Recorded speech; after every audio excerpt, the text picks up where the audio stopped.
जय जिनेन्द्र नमः श्रीवर्धमानाय निर्धूत कलिलात्मने सालोकानां त्रिलोकानां यद्विद्यादर्पणायते।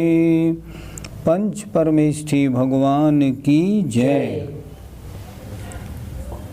पाठशाला में इन दिनों सम्यक दर्शन के 8 अंग पढ़ाए जा रहे हैं। पहली पाठशाला में पहला अंग था निशंकित, उसका वर्णन हुआ।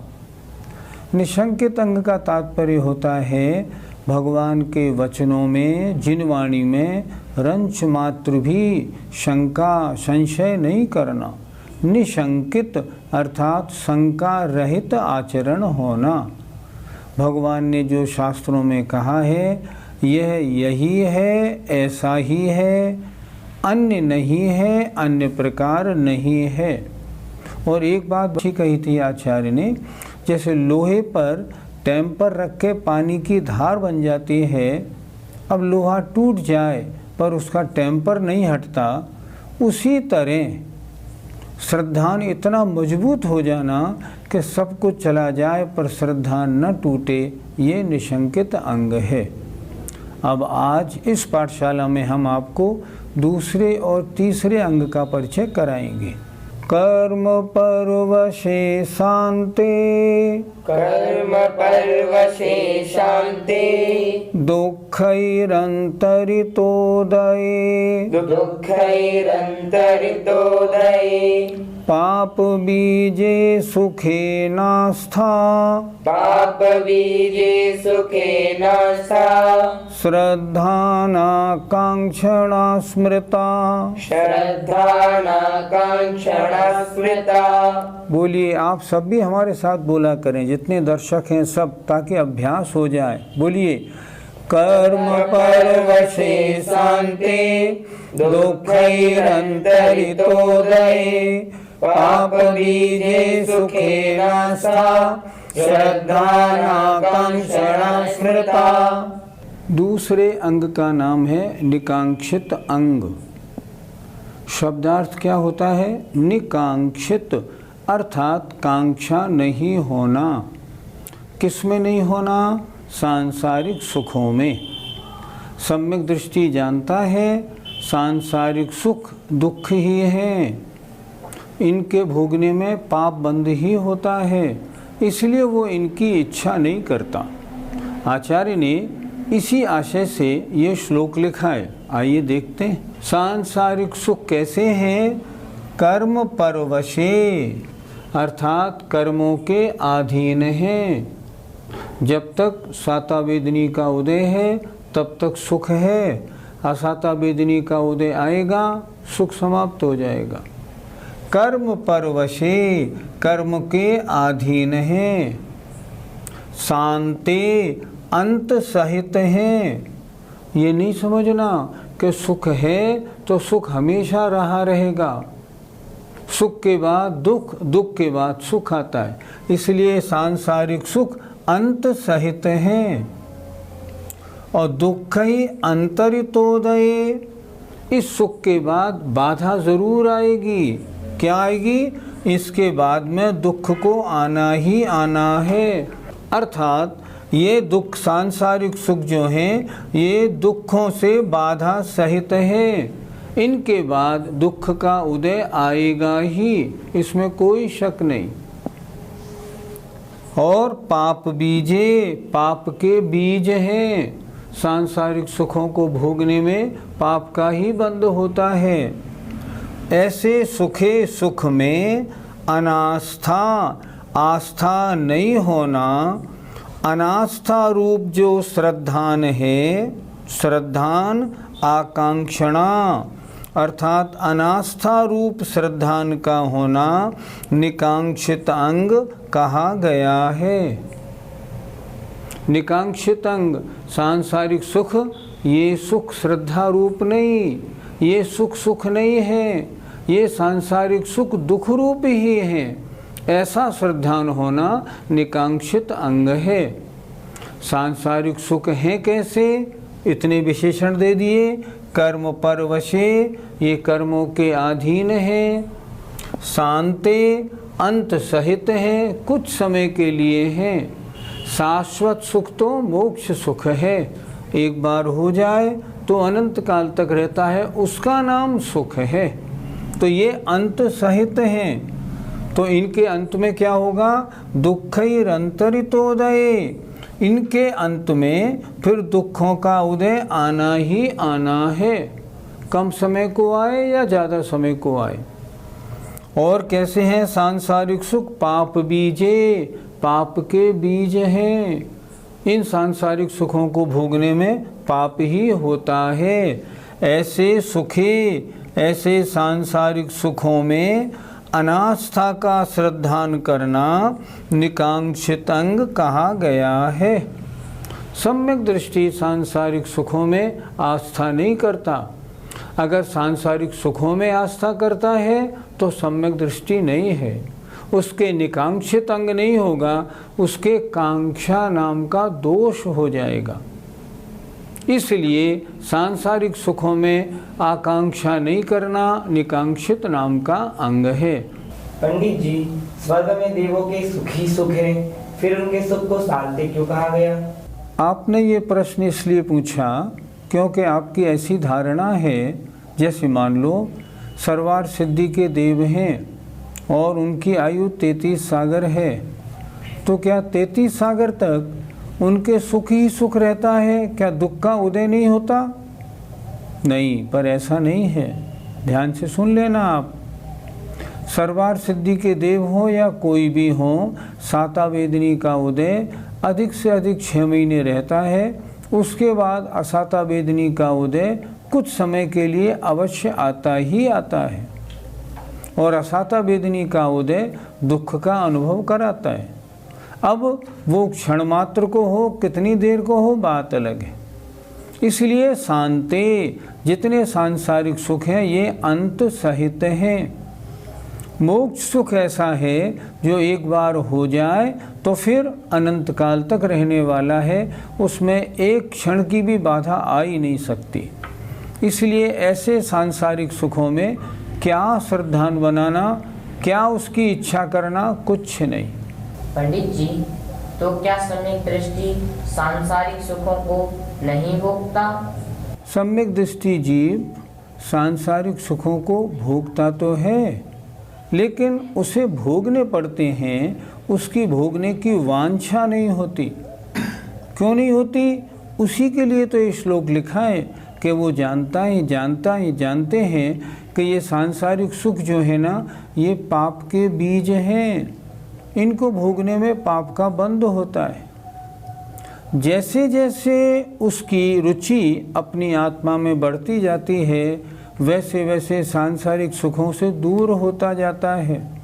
देखिए स्टोपदेश में क्या श्लोक लिखा उन्होंने, यथा यथा समायाति संवित्तौ तत्वमुत्तमं तथा तथा न रोचन्ते विषया सुलभापि।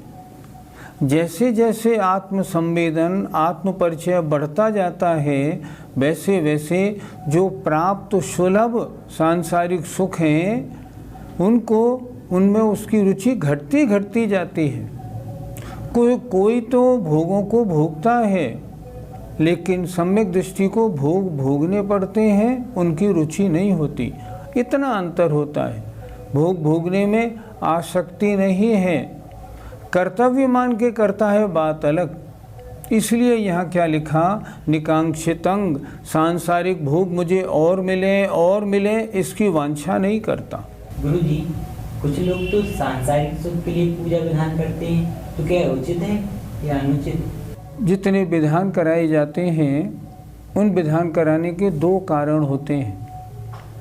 एक तो कष्ट निवारण, दूसरा भोगों की प्राप्ति, सुखों की प्राप्ति के लिए। तो जो विधान कष्ट निवारणार्थ किए जाते हैं वो विधानों का करना तो उचित भी है, क्यों कष्ट निवारणार्थ प्रभु का स्मरण करना। लेकिन भोगों की प्राप्ति के लिए जो विधान कराए जाते हैं ना, वो विधान उचित नहीं। उन विधानों के कराने में तो पापानुबंधी पुण्य का बंध होता है। विद्वानों ने उसको उन्होंने पाप ही माना है। इसलिए अपनी इच्छाओं की, सुखों की प्राप्ति के लिए, इच्छाओं की पूर्ति के लिए विधान कराना आगम सम्मत बिल्कुल नहीं है। जब भी विधान कराएं, भगवान का गुणानुवाद है, गुणानुवाद के हिसाब से आप विधान करें। इच्छा कुछ भी नहीं रखें, सुखों की प्राप्ति नहीं, कदाचित कष्ट निवारण की बात अलग है, इसका ध्यान रखना चाहिए। इस संबंध में ये भी कहा जा सकता है कि अगर सांसारिक सुखों में रुचि है तो मिथ्या दृष्टि है, सांसारिक सुखों में रुचि नहीं है तो सम्यक दृष्टि है। देखिए, सम्यक दृष्टि में 4 गुण अवश्य पाए जाते हैं: प्रसम, संवेग, अनुकंपा और आस्तिक्य। संवेग गुण क्या कहता है? संवेग गुण कहता है संसार से भय, संसार में रुचि का अभाव, संसार में सुख नहीं, संसार में दुख ही दुख है। ऐसी जिनकी मान्यता है वो जीव सम्यक दृष्टि होते हैं। इसलिए सम्यक दृष्टि के संवेग नाम का गुण जरूर होता है। कोई भी संसारी जीव ऐसा नहीं मिलेगा जिसे सांसारिक सुखों की वांछा ना हो, फिर क्या करें? हमें और आपको मिथ्या दृष्टि जीव ही देखने में आते हैं। चारों ओर मिथ्या दृष्टि ही मिथ्या दृष्टि भरे हैं, इसलिए सभी सांसारिक वांछाओं से युक्त आपको दिखाई पड़ते हैं। सम्यक दृष्टि जीव तो ऐसे होते हैं, उन्हें स्वर्ग सुख, स्वर्गों में इंद्रों का सुख, चक्रवर्ती आदि सुख भी उनकी इच्छा वो बिल्कुल नहीं करता। उसको तो एक परम निराकुल सुख, मोक्ष सुख की वांछा होती है। जितने जीव सांसारिक सुखों की वांछा करते हुए देखे जाते हैं वे सम्यक से दूर हैं। बस सम्यक दृष्टि जीव को तो एक मोक्ष सुख चाहिए, सांसारिक सुख बिल्कुल नहीं चाहता, और इसी से उसके निकांक्षित अंग कहा गया है। निकांक्षित अंग का वर्णन आचार्य ने कर दिया। अब अगले श्लोक में तीसरा अंग होता है निर्विचिकित्सा। अब उस अंग का वर्णन इस अगले श्लोक में किया है। स्वभाव तो सुचौकाये,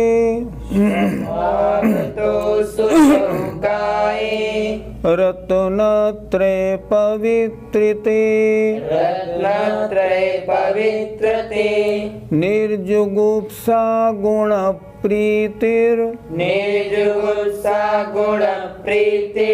मता निर्विचिकित्सता।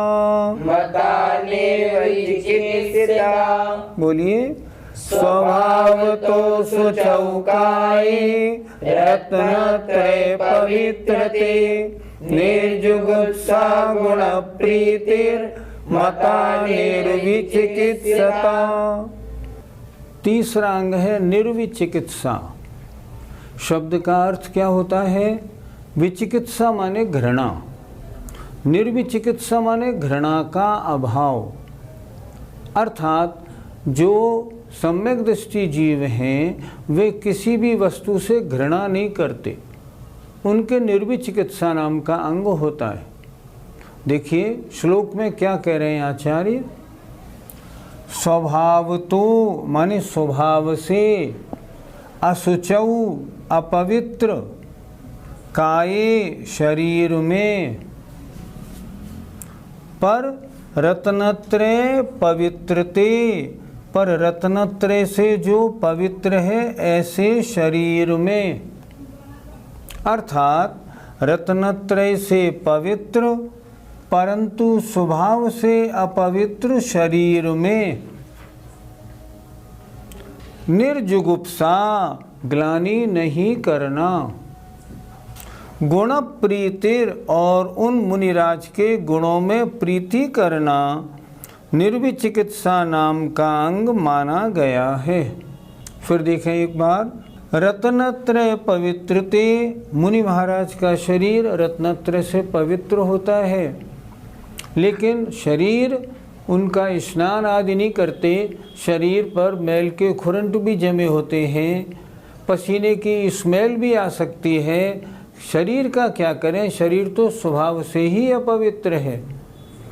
तो रत्नत्रय से पवित्र और स्वभाव से अपवित्र ऐसे शरीर में गुण प्रीतिर निर्जुगुप्सा अर्थात ग्लानि का अभाव होना और गुणों में प्रीति होना निर्विचिकित्सा अंग माना गया है। सम्यक दृष्टि जब किन्हीं मुनिराज के पास होता है तो वो कहता है शरीर तो स्वभाव से अपवित्र है, लेकिन देखो तो ये रत्नत्रय से पवित्र है। उसका ध्यान शरीर की अपवित्रता पर, गंदगी पर नहीं जाता, क्योंकि वो तो स्वभाव से ही अपवित्र है। उसकी प्रीति किस में रहती है, उनके गुणों में रहती है। तो स्वभाव से अपवित्र शरीर में क्या करना, घृणा नहीं करना। क्यों, वह रत्नत्रय से पवित्र है। तो रत्नत्रय से पवित्र लेकिन स्वभाव से अपवित्र शरीर में निर्जुगुप्सा ग्लानि रहित होना और गुणों में प्रीति करना निर्विचिकित्सा नाम का अंग मता माना गया है। इसलिए सम्यक दृष्टि के घृणा का भाव नहीं होता। पंडित जी, मल मूत्र आदि देखते समय दृष्टि क्या घृणा नहीं करता? सम्यक दृष्टि मलमूत्र आदि देख के घृणा नहीं करता, उन्हें अपवित्र मानता है, पर घृणा का भाव नहीं होता। एक उदाहरण से समझाते हैं। एक बार आचार्य श्री का चातुर्मास रामटेक में चल रहा था। जहाँ आचार्य श्री विराजमान थे, मैं दर्शन करने गया। दर्शन करके नमोस्तु करके बैठा तो मैंने देखा महाराज के उस कमरे के ठीक 2 फुट दूरी पर बाउंड्री थी और बाउंड्री के पीछे एक जनरल टॉयलेट बना हुआ था, पेशाब घर, और उसकी स्मेल आचार्य श्री के कमरे में आ रही थी। मैं नमोस्तु करके बैठा और मैंने कहा आचार्य श्री रूम बदल लीजिएगा, यहाँ तो पेशाब की बदबू आ रही है। आचार्य श्री ने क्या उत्तर दिया? आचार्य श्री ने उत्तर दिया वस्तु के पुद्गल के 2 ही तो गुण हैं, सुगंध या दुर्गंध। उसमें क्या अच्छा बुरा देखना। ये होती है सम्यक दृष्टि की दृष्टि। वो कहता है इसमें अच्छा बुरा कुछ नहीं होता, ये तो इस वस्तु का स्वभाव है, ये पुद्गल का गुण है। सुगंध हो या दुर्गंध हो, दोनों ही तो पुद्गल के गुण हैं। पुद्गल में दोनों में से एक गुण तो होगा ही होगा। अब इसमें सुगंध है तो सुगंध, दुर्गंध है तो दुर्गंध। अब उसमें क्या अच्छा बुरा सोचना। इसलिए सम्यक दृष्टि वस्तु के गुण की ओर देखता है, उसे सुगंध दुर्गंध दिखाई नहीं पड़ती। पंडित जी, अगर ट्रेन में जा रहे हो और यदि कोई कूड़े दिख जाए तो घृणा तो आती ही आती है, तब क्या करें? किसी कोढ़ी या बीमार दुखी वस्तु को देखकर, व्यक्ति को देखकर आपके विचार 2 तरह से बन सकते हैं। एक तो ये बन सकते हैं ये बड़ा गंदा है, कोढ़ी है, दुखी है, बीमार है, एक तरफ हट यहाँ से दूर, हमारे पास क्यों बैठ गया, इससे बदबू आ रही है। अगर आपके ऐसे परिणाम बनेंगे तो क्या होगा? अशुभ कर्मों का बंद होगा, पाप बंद होगा। और अगर कोढ़ी या दुखी किसी व्यक्ति को देख के अगर आपने ऐसा विचार किया, देखो तो इसने पूर्व जन्म में कैसे कर्मों का बंद किया है, जो इस जन्म में इसको ऐसा शरीर मिला, कितना कोढ़ इसका चुचा रहा है। हो सकता है किसी मुनि आदि की इसने निंदा की हो। अगर ऐसे परिणाम आते हैं तो क्या होगा? विपाक विचय नाम का धर्म ध्यान होगा। आपके जैसे परिणाम है वैसा पाप और पुण्य का बंध होता है। हमें कैसे परिणाम करने, आप कर्म के फल के ऊपर विचार करो। ये भिखारी है, ये गरीब है, भीख मांगता है, घृणा नहीं करो, बल्कि क्या करना, सम्यक दृष्टि क्या करेगा, कर्म के फल को विचारेगा। इसने पूर्व जन्म में देखो दान नहीं दिया तो देखो इसकी क्या हालत हो रही है, इसलिए दान बराबर देना चाहिए। घृणा करने का काम नहीं, अन्यथा क्या होगा, नीच गोत्र का बंध होगा, अशुभ नाम कर्म का बंध होगा, साता वेदनी का बंध होगा। अगले जन्म में शायद हो सकता है वैसी दशा हमारी भी हो जाए, और ऐसी दशा किसकी कब हो जाए मालूम नहीं, कर्म के अधीन है। कहते हैं सनत कुमार चक्रवर्ती थे, जब मुनि बने तो उनके कोढ़ हो गया, क्या करें, कर्म का उदय है। ज्ञानी या सम्यक दृष्टि हमेशा गुणों की ओर जाता है, दोषों की ओर नहीं जाता। एक उदाहरण से बताता हूँ। एक बार पढ़ा था एक जगह, एक शास्त्र में श्री कृष्ण जी के बारे में ऊपर स्वर्गों में बहुत प्रशंसा थी कि ये सम्यक दृष्टि हैं और इनके अंगों का पालन अच्छा होता है। एक देव ने क्या किया, एक कुत्ते का रूप धारण किया और जहाँ से श्री कृष्ण जी आ रहे थे उनके सामने वो कुत्ता सड़क पर लेट गया। उसका सारा शरीर कोढ़ से चुचा रहा था। जब उधर से निकले श्री कृष्ण जी तो किसी ने कहा, महाराज ये कुत्ता कितना गंदा है, इसका शरीर तो आप देखिए। श्री कृष्ण जी ने शरीर तो देखा, लेकिन उनके मुख से क्या निकला, शरीर कैसा भी हो इसके दांत तो बड़े सुंदर हैं। इसी तरह सम्यक दृष्टि जीव इन गंदगियों को नहीं देखता, उनकी अच्छाइयों को देखता है। जैसे कोई बच्चा है, मान लो उसकी शकल सूरत अच्छी नहीं है लेकिन पढ़ने में तेज है, तो इसकी शकल सूरत कैसी है ये मत बोलिए, अन्यथा हुंडक संस्थान का आपके बंद हो जाएगा। ये बोलिए देखो पढ़ने में कितना अच्छा है, शक्ल को क्या देखना। अगर ऐसा करेंगे तो धर्म ध्यान होगा। एक इष्टोपदेश का श्लोक है, इतश्चिंतामणिर्दिव्यः इतः पिण्याक खंडकम ध्यानेन चेदुबे लभ्ये क्वाद्रियंताम विवेकिनः। आपके तेरे परिणामों से एक तरफ तो चिंतामणि रत्न की प्राप्ति भी संभव है और तेरे ही परिणामों से खली का टुकड़ा भी मिल सकता है। अगर तू ये सोचेगा ये गंदे हैं, खली का टुकड़ा पाप का बंध, अगर तू ये सोचेगा ये रत्नत्रय से पवित्र है, परम पूज्य है, चिंतामणि रत्न की प्राप्ति होगी, तेरा सम्यक तो निर्विचिकित्सा अंग से सुशोभित होगा। हमें क्या करना, हमें ये करना, अगर कोई गंदी वस्तु आदि दिखाई पड़े तो उसके दिखाने पर भी घृणा का रंच मात्र भी भाव नहीं होना चाहिए। जय जिनेंद्र।